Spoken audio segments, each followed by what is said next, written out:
Hello everybody, July 25th Singapore Portfolio Review, and this is the time for my review for July 2025. This portfolio is up 18% year to date, which is quite decent, I guess, reaching an all-time high again after the all-time high in July.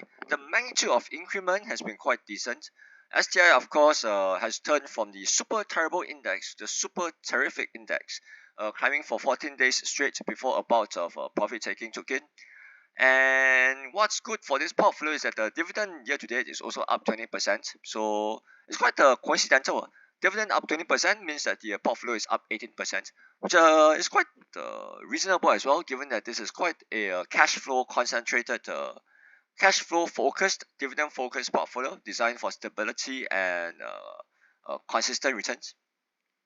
So this is the progression of the NAV, and as of July 25th, it's at 2.24. So this jump has been quite decent. It's one of the biggest jump I've seen I think throughout the entire formation.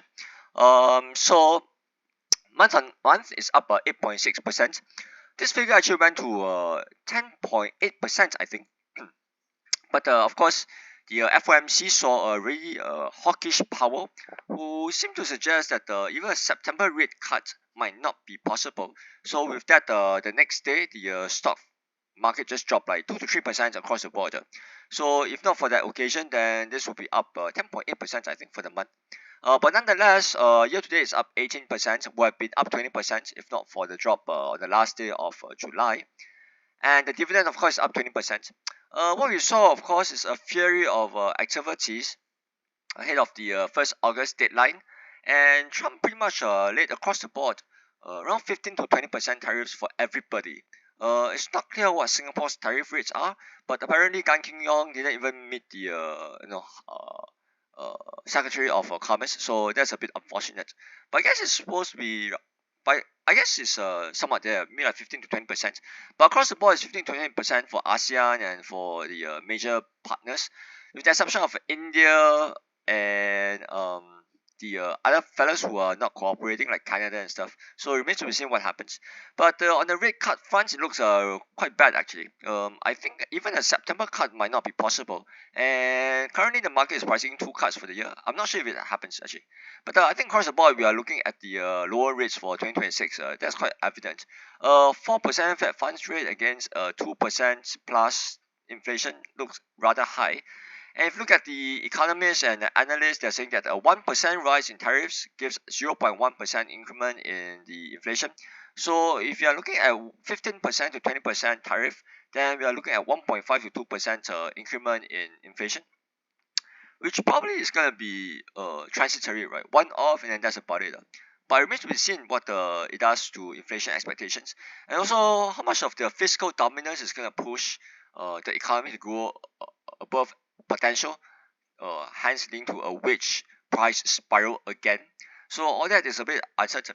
But I think in local front, we're looking at the slowdown in the ASEAN economies and pretty much all countries outside of US, I think.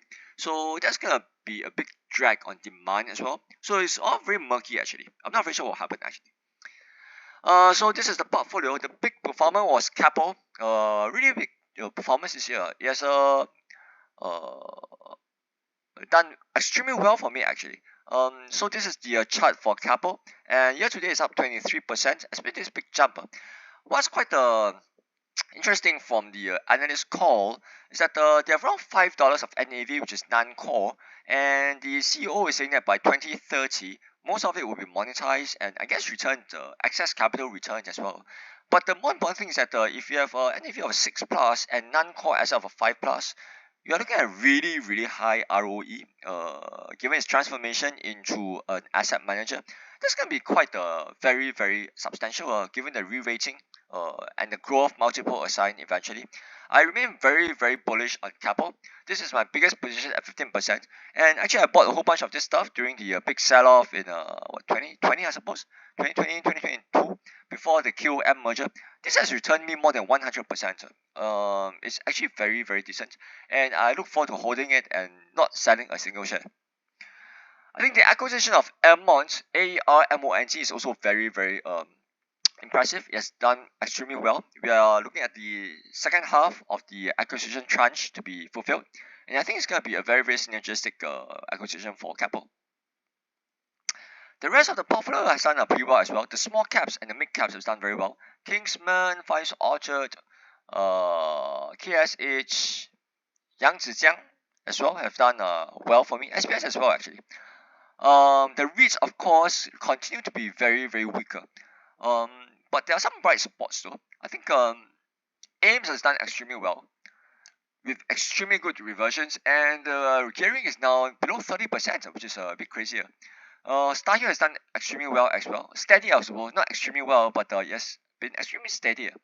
I bought a bunch of this stuff during the big sell-off, and actually I think this has returned me, inclusive of dividends, around 8 to 9% per annum. The laggards, of course, is MIT and I think FEHT. CLCT continues to be, of course, in the dumps because of China. I don't see a turnaround for China until like 2028, I suppose. Even then, it might be difficult. I think China is a big on case. I think, and Clint, I think, is still very very underappreciated. Fleet has saw FLCT has also been very very weak because of the concerns about the drop in distribution from the capital.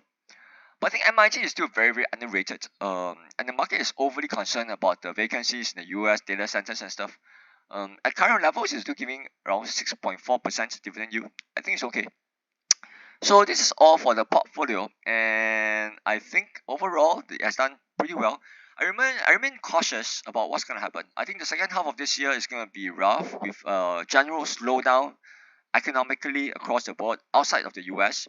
I think there's a bit of a I think there's a bubble in the US, like a big time bubble. I'm not sure when it will break. And I remain cautious, looking for dividend paying stocks and giving me a very good cash flow.